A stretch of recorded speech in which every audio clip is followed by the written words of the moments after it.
is the Fitzy and Whipper with Kate Ritchie podcast. How good is that? Welcome to the podcast. This is exciting because I said to Tommy, hey, get Arnie on the show. And you did your best, Tommy, and you can't ask any more. Arnie Hammer? No, Arnie He's sort of been cancelled, which is I don't really want to chat to him, to be honest with you, Tom. Don't worry about him. When you said get on the hammer, I thought, God. No, different. I just want to... No. We've been telling you for years to get off it, Tom, unfortunately.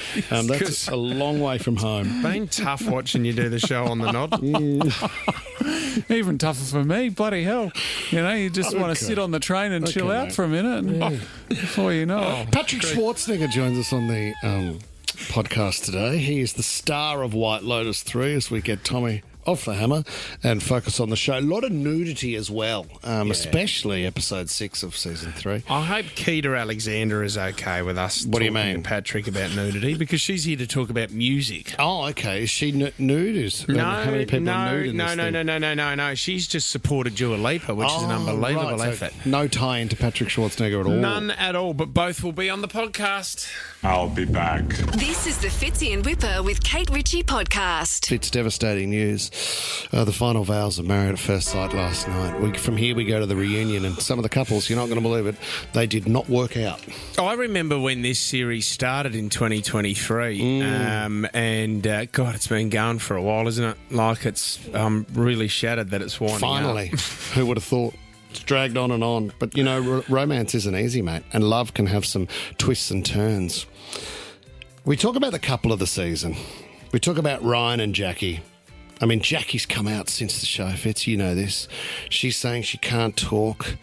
The police are involved. There's legal battles going on. Yeah, uncontrollable crying is another big one that she has on the show. I mean, she was a model. It's really, really weird that the production company and Channel 9 would think about putting someone unstable on a show like this. It just surprises me. Yeah. They also couldn't believe that the show had been heavily edited.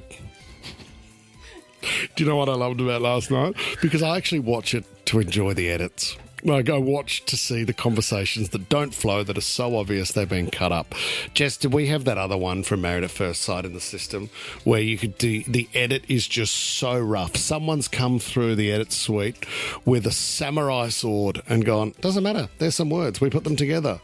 What was that guy's name that they always edited? Don't ask names from previous series. Was it Dion? Did they edit Dion, did they, Tommy? Yeah, badly. Poor they Dion. did. You know all the good edits. There's Dion in the system, Thomas Jess. Having a look. Okay. Tom's come through with a Dion. classic Jeez, you've thrown it on Jess here. Is this an April Fool's joke, or you actually want her to get it? Right. We got a new Dion in the system. No, unless we Gosh, spelled Dion differently. Dion. Yeah, Okay. So when we do the actual break in 3, 2, 1... Okay, hang on, here we go, Dion. Bad editing example. No matter what happens tonight, I think it's important for me to let Carolina know how I'm feeling. And then a second one here. I don't even know if they're still together, but I highly doubt it. Oh my God. It sounds like 3 different people. Like, whoever's in the editing suite... Have a break, mate. Go and have a coffee. Oh, have a Kit Kat. Let's talk about Ryan last night. So he turned up and they it's like in another setting, Fitzy, the final vows. It's like their wedding again, 2.0. It's their wedding and they decide whether there's a future together, and they also look back on their time together and they share what they loved and also the frustrations. Now, the editing department did a great job on Ryan's laugh here. I reckon he did it once and then they said, hang on a minute, we can make this guy look like a real idiot. Have a listen. The endless parade of clothing and online shopping. Always patiently giving you my thoughts, even when asked for the 100th time, hey Ryan, what do you think of this dress? I like your gorgeous hair. Even when it was a tangled mess in the morning. I like our sexy time. It's the same And for laugh. saying you had crazy eyes, I'm sorry. You dogs. Got him a beauty. Got him a beauty in the edit suite. Oh, gosh. Married at first edit. Not just... Yeah, that's 3-4 times they put in that extra laugh. Let's now focus on how horrible this relationship was. And Ryan had said his piece, and now Jackie had a couple of words. Please don't mistake my meekness for weakness, my tolerance for approval, my forgiveness for satisfaction. If this experiment taught me anything, It's that you shouldn't try and fix your husband. He needs to do the work on his own. I'm not a rehabilitation centre. Rehabilitation. I don't want to be spoken over when I try and speak. I was always open and willing to listen and fix. It's not me. Your pride is the problem. In a world of red flags, you are the red carpet. While I love it when your big biceps pick me up and hug me, dip me, and throw me in the pool, they'll never be the reason I get pregnant. God. Well, I hope you don't get pregnant from being thrown in a pool. I'd like to know what's been going on in the pool if that's the case. And then they walk away, Fitz. They decide, he says, I'm not interested. Jackie says, forget about it. This isn't for me. You'll never see me again. Ryan, ego, bruised and hurt. So he unleashed. What a shamble. Honestly, that was utterly disgusting. She's calling me the red carpet. Oh, brother, the pot calling the kettle black is so rich. Oh, Ryan, I'm not a rehabilitation centre. Who the do you think you are? I wouldn't even send my dog to see you. He got in his Porsche and drove off and then played some golf. End scene.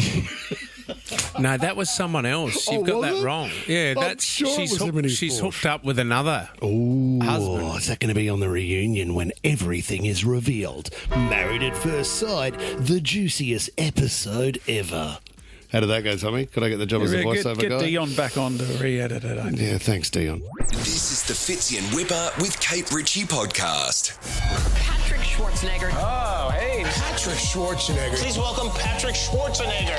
Hey, Patrick Schwarzenegger. Now, even walking here in Sydney, you have people just running up to you and asking you who dies. Please welcome Patrick Schwarzenegger. Oh, how good is this? White Lotus Season 3. It's available now on Max. Actually, the final episode is next Monday, April 7, and it's where the wealthy like to holiday. And this man, Saxton Ratliff, we know him as, on the show. Patrick Schwarzenegger, thank you very much for sticking around, buddy. Of course. Thanks for having me. You know what I love about this too? You haven't brought a blender in, which is great, so we can continue normal conversations. We're not going to be interrupted by you making a protein shake, which is awesome. Mate, the show is, like we were just talking off air, but the production and the sound and the storyline of the show, it's just so strong and gets stronger and stronger. Yeah, I mean, it's the sound, the music. I mean, you have people that come up to you and just go, you know, they just start doing the noise to you. You're like, okay. You might not be sure what that actually means. There's so much that goes on this show.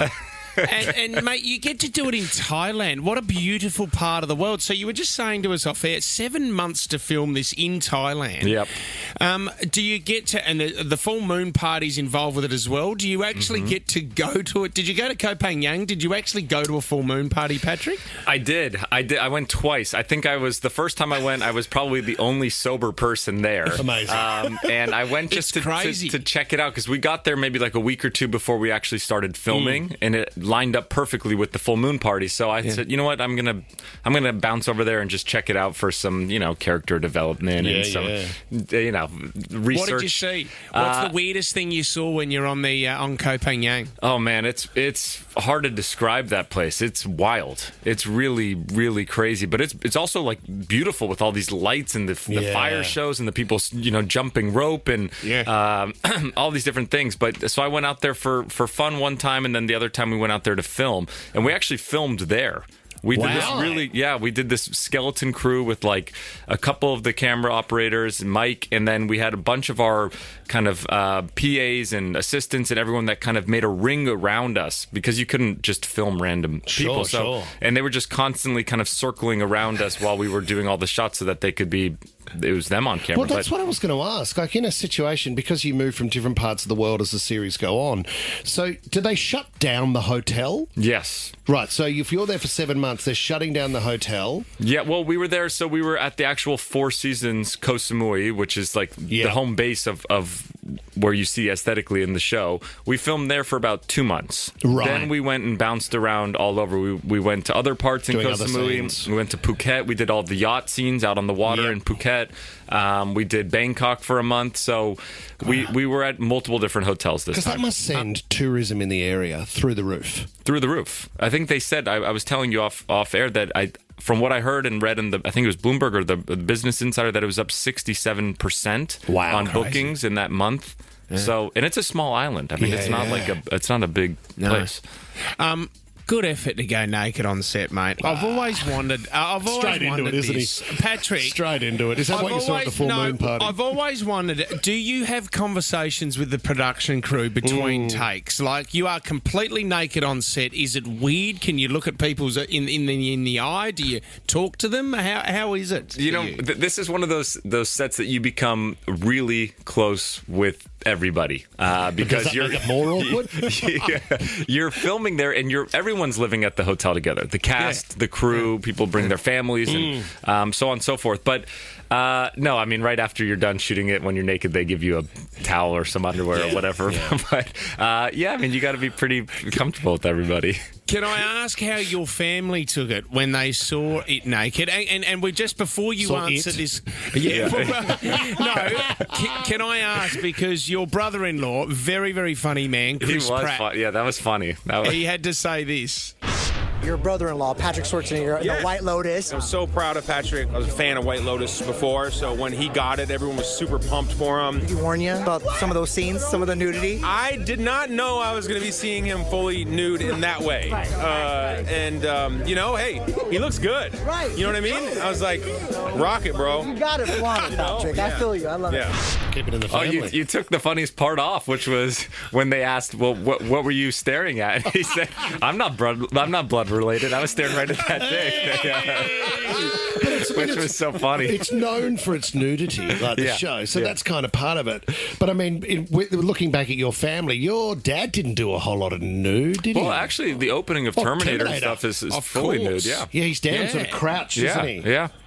And then he's walking through nude. Do you ask for advice, or no? You just did this on your own? No, I mean, my dad's given me, plenty of advice throughout my years. But when it comes to acting and specifically on this project, I actually didn't talk to him much about it at all. I mean, you're in Mike White's world. I mean, he's and he's right there with you. So it's asking him for advice and asking and working on the character and building it with him is, dream come true, and it's right there at your fingertips. So, but my dad's given me, and same with Chris and and my mom, but tons of advice throughout my life about life. Do you know what was interesting too?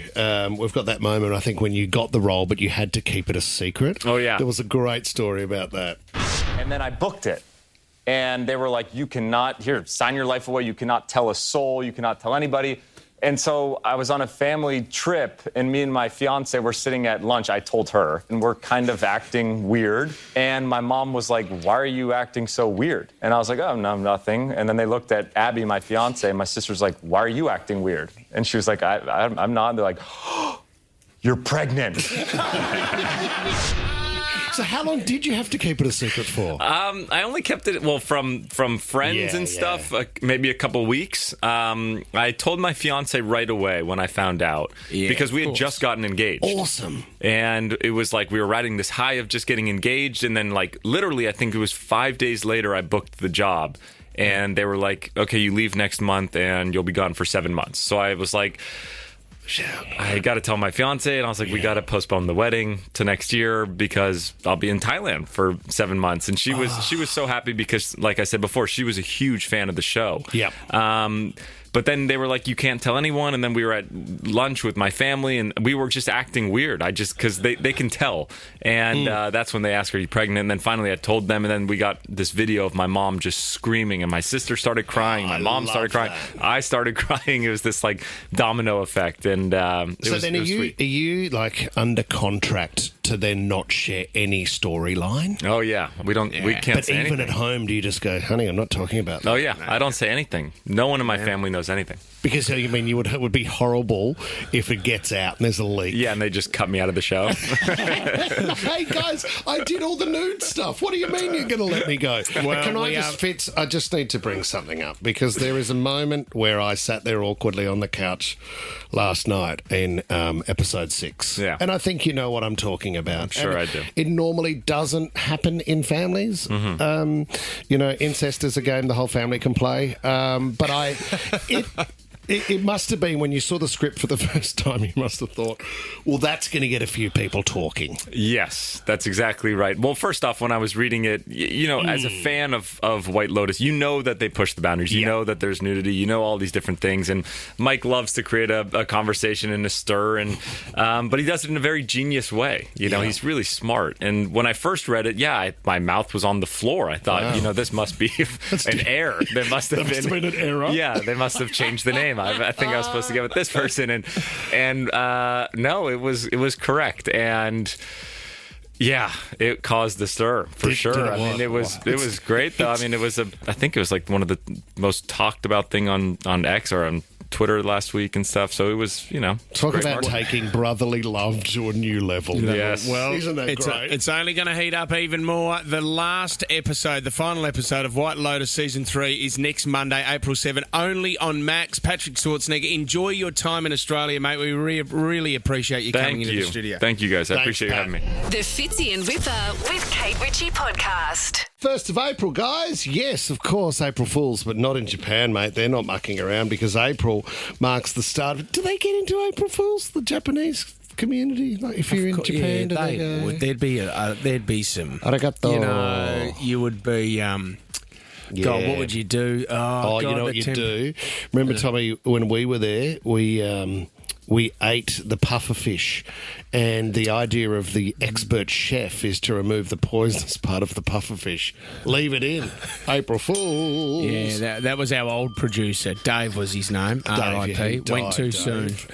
Gone too soon. But geez, it was funny. It was a good social too, actually. Yeah. I think we had a few million views on that. That's right. One. He's grabbing his neck going, his face puffed up. Tommy, do they get into it, the Japanese? Well, it is in Japan at the moment. The main highlight is cherry blossom season. Oh, mate, how beautiful would that be? Yeah, not as funny. Yeah, nothing funny about it, in fact, at all, Tom. Unless you told somebody they were in bloom and they weren't, and they turned up and there was nothing on the tree. That's always a classic. Yeah. Japan, as of today, will introduce nationwide the 4-day work week. They've brought it in and they've locked it in. Congratulations, Japan, on the shift that you've decided. This is what I love about Japan. They're progressive. Yeah, they are. Now, will we follow?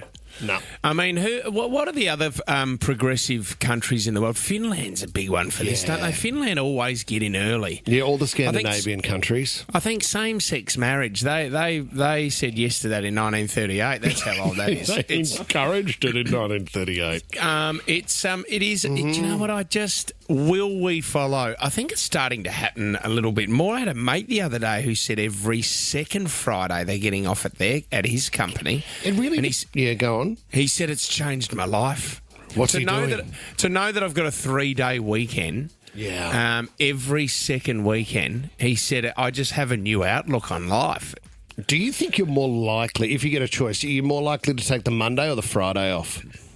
Because you'd be excited to take the Friday off, but when you're sitting there with the Sunday night blues on the couch and you'd go, ugh, am I really getting up for that? Yeah, it's a tough one, isn't it? Do you know what, though? Yeah. As a father of 3, I kind of like coming back to work.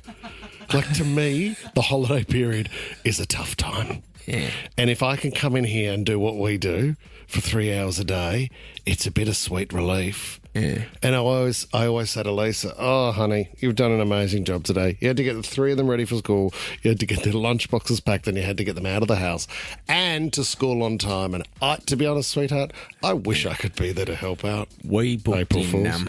We got Lenny's birthday in a couple of weeks. We booked him in for a smash room. You know, one of those smash rooms. Great fun. But then BJ and I, we booked it. Lenny's quite excited, but we both looked at each other and said, let's be honest, it's for us. Yeah, it is. What do? You get a baseball bat and smash TVs and stuff? Yeah, I think you can throw plates. You just go into a room. And what do? Do you just find a house that hasn't been let yet round the corner in the neighbourhood and think, guys, get in there and trash it, and there's a smash cake waiting back at our house? This is the Fitzy and Whipper with Kate Ritchie podcast. This was great footage, and I didn't know this happened, right? There's a guy who's filming his girlfriend who's having a blood test. She's getting her bloods done. Yeah. This guy's obviously... He finds needles and blood confronting and jarring, and he tries to hold the camera as still as he can and unfortunately he passes out. What's interesting, though, have a listen to the sound he makes the minute he hits the ground. That's right, he's fallen. Oh my God.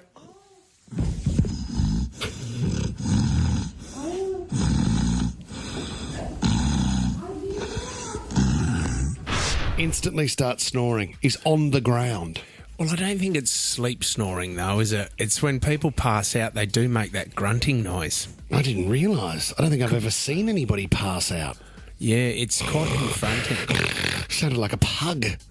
When I was working at Franklin's No Frills, I didn't know this, but there was the girls from the local school used to go through my checkout and laugh at me. Not fair. Because I was skinny and I'd wear a skinny tie and they would bully me, right? But I didn't know this. They'd go through my checkout because they were stealing stuff. Right.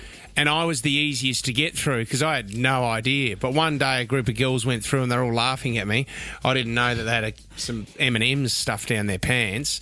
And there was a undercover security guard in the store whip that we didn't know about. So they chased them out of the store, and a girl ran across the road and got hit by a car. Oh, a bit more serious than passing out. It was a bit serious, and I remember it was such a weird moment because I remember someone trying to get came the M&Ms. running. Someone came running back in, going, "Oh my God, this girl's been hit by a car!" And I looked at the time, and for some reason, I turned to my boss and said, "It's my lunchtime. It's my lunchtime." So he said, "Yep, all right, you can go to lunch." And I went outside and she was making that noise. She'd been knocked out and she was making that noise. I didn't realise that this is what actually happens. 13 24 10, fainting at the worst time. Where was it that you passed out? You do hear stories about people passing out in the labour suite. That's quite common. If your wife's giving birth, I think you kind of just drop to the floor at what's going on. Sharon in Springfield, where did you faint, Sharon? I was in the back of a chapel in Ireland, and the chapels back there are pretty sizable, and it was a full house on a Sunday morning. And the night before, my cousins and I had a few vodkas. Here we go. And standing at the back, it was pretty crowded, and I took off my jumper feeling pretty hot, and I said to my cousin, "Is it hot in here?" And it was winter. And he goes, No, it's fine, you're grand.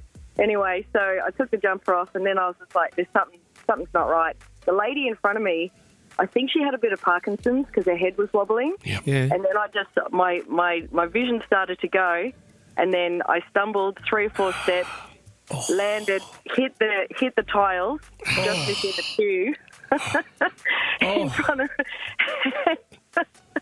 the whole back of the congregation. Just like looked over. My cousins have scooped me up, and walking out, I could hardly walk, and my feet were sort of dragging Did you behind. split your head open or anything, Sharon? I actually didn't. Good.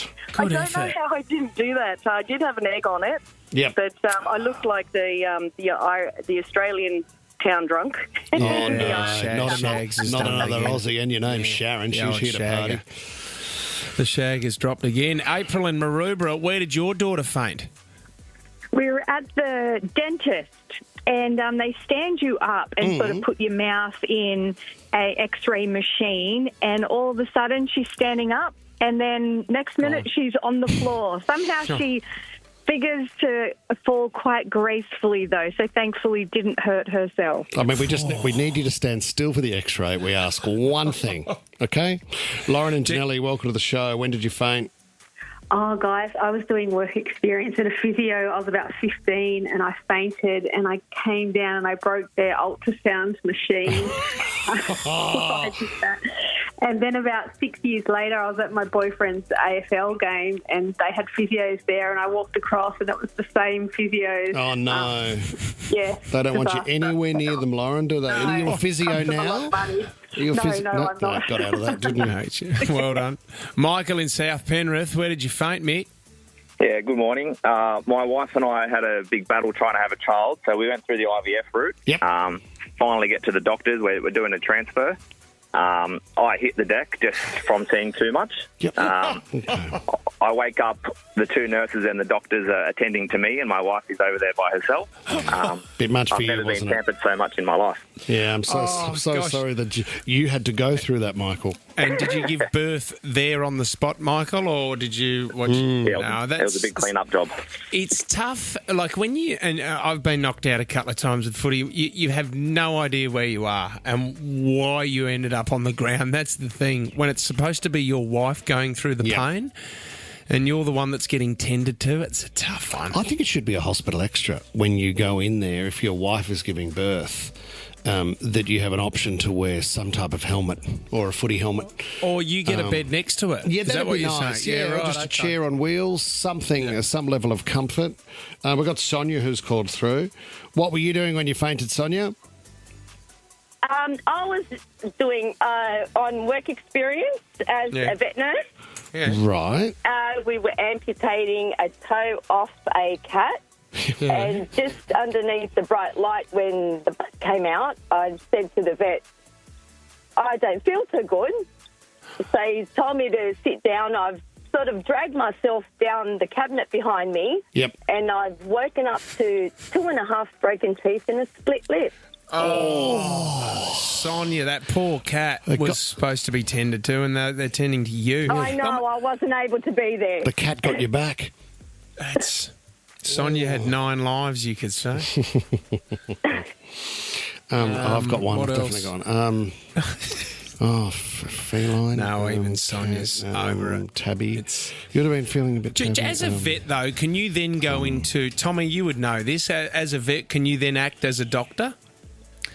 I mean, well, your specialty's not humans. Your specialty's not humans. Oh, what about this? Well, and then did you claw your way back onto your feet? Okay. I did. Yeah. Okay. Sorry, Jess has got I one. wasn't able to find one of the tooth that was... Yeah. Okay. Sorry. out. Let's just pull Sonia down. We're just going for the jokes now, son. You set it up. We'll knock it out, mate. Jess, what do you got? Oh, just wondering, with the teeth smashed in, did she maybe get a little bit of gingivitis? Oh, that's not bad. Oh, that's not... Yeah, I don't mind that. a ginger cat. Yeah, that was it, Tommy. Yeah, but I think no. both lips were split. It was almost like Siamese. Sort of. What? That was terrible. This is the Fitzy and Whipper with Kate Ritchie podcast. This is great because this lady's career has, well, it's exploded. She's just come off a few support acts with Dua Lipa, but she's got a brand new single out, Press Pause, and also you've got to keep it on Nova. This is it right here. It's a great sound. You've got to keep it on Nova to win your invites to see Keita Alexander in Nova's Red Room. We adore her. Keita, welcome! Keita, thanks for coming in. Thanks for having me. How are your energy levels? So if you're supporting Dua Lipa, that's a big demand. Yeah.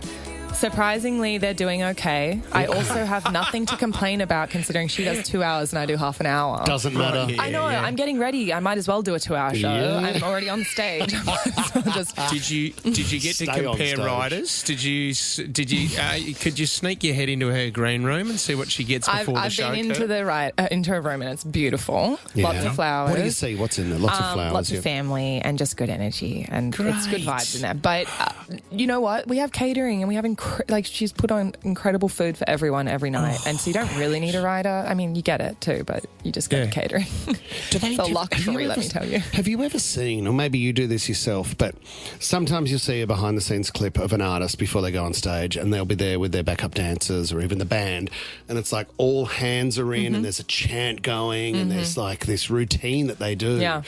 Do you do that, or have you seen that? I saw it a bit because our dressing rooms are quite close to each other, and I was hopping out to go to dinner, and her dancers and her band are all like jumping up and down, getting ready, and then she opens her door and she's like, "Hi everyone, how are we all doing tonight?" Like she's just like so lovely. I didn't see any more of it, but I know they do a bit of a huddle. Awesome. I do a bit of a huddle. Yep, bring it in. I love I'm into angels at the moment. I'm one step away from believing in God. Good. But That's okay. It's a big step from angels to God. It is a big step, but I'm at angels right now. So we pray to the angels. That's my little vibe beforehand. But the other night in Sydney, I was wearing this beautiful white dress. We couldn't do our little prayer, so I couldn't do my before show not? because my dress wasn't I didn't have enough flowy room for me to strut because the stage is so big. If I had my normal smaller stage, the dress would have been fine. But it's like a big distance I got to cover, and I got long legs, so I need to like take a big step. So we were chopping. I rang my stylist and I said, "Can I cut this dress?" So then we're putting my pack on. The boys were at my back 1 minute before. Like my front of house is like 1 minute. My tour manager's 1 minute. We're running late. The boys like, the pack won't stay on her dress. She's got nothing to clip it to. So they've got gaff tape. They got a credit card. Awesome. I don't know what they did back there, but they secured it to my back. The girls were chopping a slit up my leg. Oh, my and God. I was like, Angels, please be with us. And it was chaotic. That night was chaotic. Angels, I'll leave you for God if you're not careful. Stop praying to God. Did you ever help with Owen's preparation before a big surf comp, Keita? I think I ruined it sometimes. What would he do? Were you allowed, and the kids, were you allowed to be around as he was preparing to go out with the surf? I think we should have had a bit of a stricter guideline because he'd be about to go out and I'd just bring the kids up and throw them at him. And it was all like he was trying to get in the zone. And now that I'm on tour, I realise how important that time was for him, and I think I didn't do a great job. Whereas he's really good at supporting me now. Can I ask a question more personal, because it works? It's different in your relationship because you're married to a professional who's brilliant at what they do. But at the start of a relationship, it seems to be that each other is interested in their careers, but then as it goes on, I wouldn't know the last time my wife listened to the show. So anything we might do, which I think is awesome or amazing or outstanding in a way. Was it, darling? Yeah, okay. That's interesting. So you've got more support now than ever before. I mean, I would always watch his heats, and I would always. I got more nervous watching his heats. He's come to. I mean, when the kids are able to come, he's come to every show. Yeah, but because these are all ages. My shows are normally over 18. He doesn't want the kids to miss that. Yeah, and it feels like a dream come true that I get to have my kids in an arena seeing me on stage and then seeing Dua Lipa and going, look what's possible. Wow. So I think I've got a little superstar on my hands. My daughter is obsessed. How old is she? She's 4. She stays up every night. But Varley, he will sleep at front of house on the floor. And everyone, like Dua's dad would be like, here's my jumper, have my jumper for your head. And like Rumi gets the best seat in the house. They got a seat for her. Yeah. And she's the dancer. Interesting too, because you look a bit like Dua Lipa. In fact, quite a lot. Has there been some confusion? Yeah. So we were signed to the same management when we were 18. So that's how we both know each other. Wow. And I would go into a studio and people would be like, oh, another young girl. Like, that looks the same. And I'm like, what? Is that what my management's doing? Just hoping one of us will break. I can play guitar. I know what I'm doing. Were they doing, you know what, we can tour with Dua Lipa, and if she wants to take every second night off, oh my then God. Keita can just go on stage and no one will know the difference. That's not a bad idea. Well, you are literally on the way to the airport to go over to Auckland right now, so we appreciate your time, Keita. Thank you so much for coming in this morning. Thank you for having me. Thanks, Keita. This is the Fitzy and Whipper with Kate Ritchie podcast. A woman who squatted in a Rozelle house for 12 years has been told by a judge that she's missed out on owning the home. I said squat in this house. I said 12 years, that is grouse. You want to claim that you rebut? I rebut. Well, then the case is shut. It is shut. Okay. What was that? Another April Fool's sting. So the original is, That's I it said for us today, what? guys. Enjoy your Tuesday. We will see you tomorrow. No, it's not. I said squat. Do you know what? This is such a weird story because, first of all... Oh, it's got weirder since you decided to put a song with it. Since I decided to put Samuel to it. The weird thing is, so 12 years you need to be squatting in a house for you to legally own the home, right? Right. But it's a lot of work for 12 years. I mean, imagine the last couple of years going, I'm nearly there. To all your friends around you, I'm 10 years in. I've only got 2 years left, and this is mine. So the house, it's $1 million home in Rozelle, right? Okay. And the woman that owns it, Mary Willis, right? She lives up in Queensland, and her father passed down 2 houses to her when he passed away. Yep. This is one of them. And there's a woman by the name of Yael Abraham, right? And she's a lawyer and activist for children and animal rights. She herself owns a $7 million house up in Queensland, Whip. This is where it's weird, because it's not like she's struggling. So the squatter owns a $7 million house in Queensland. Yes! So this woman, My because God. she's I said squat in this house. I said 12 years, that is grouse. You want to claim that you rebut? I rebut. Well, then the case is shut. It is shut. Okay. Wow. Okay. So that is... Why are you squatting in a house if you own a $7 million property in Queensland? This is why it's weird, I right? said She's a lawyer and she's an activist and she's quite well off, but she went on Australian Story in 2009 for the work, the amazing This is work the that Fitzy she's and done. Whipper She's a with Kate foster Ritchie mother as well, podcast. right? And I think Mary Willis, the woman that owns these houses, who are handed down by her father when he passed, she says that she had a conversation with that woman and she said, well, why don't you sort of stay in my house? I'm not using them in Roselle. So Yala Abraham stayed in there and said, well, I'm going to squat in this house for 12 years and I'm going to take over ownership. Don't play it again, please. No. I'm going to take over ownership and then after 12 years, it's all mine. But then Mary Willis, after 12 years, went, no, wait up, I want the house back. So they went to court and unfortunately, Yael Abraham lost the case because she didn't squat in there long enough. There were no physical signs that don't play it again. I said squat in this house. I said 12 years, that is grouse. You want to claim that you rebut? I rebut. Well, then the case is shut. It is shut. Okay. Every time you say squat, I just can't help but picture her doing a wee in the living room. Well, I know it's so. It's just a long period of time to actually put in the hard yards of squatting, and unfortunately, you don't get the house at the end of it. No, you don't, mate. For anyone out there who's thinking about taking over a house for 12 years, think about it long and hard because it's hard to get back in. Well said, buddy. Thank you for doing that. Fitzy and Whipper with Kate Ritchie is a Nova podcast. For more great shows like this, download the Nova Player via the App Store or Google Play. The Nova Player.